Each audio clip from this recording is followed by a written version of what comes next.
In this video, I'm about to compare Meta Business Suite and Meta Ads Manager.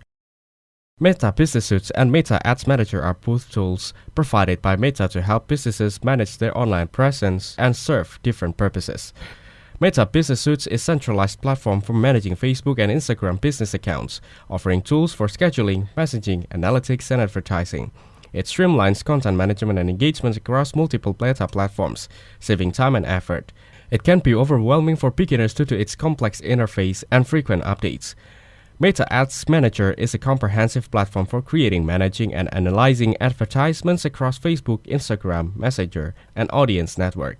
It provides advanced audience targeting and detailed analytics, helping advertisers optimize their campaigns effectively. However, the interface can be complex and challenging to navigate, especially for beginners. In my opinion, Meta Business Suite is best for social media management, while Meta Ads Manager is best for running and optimizing paid ad campaigns. Thanks for watching. Don't forget to like and subscribe.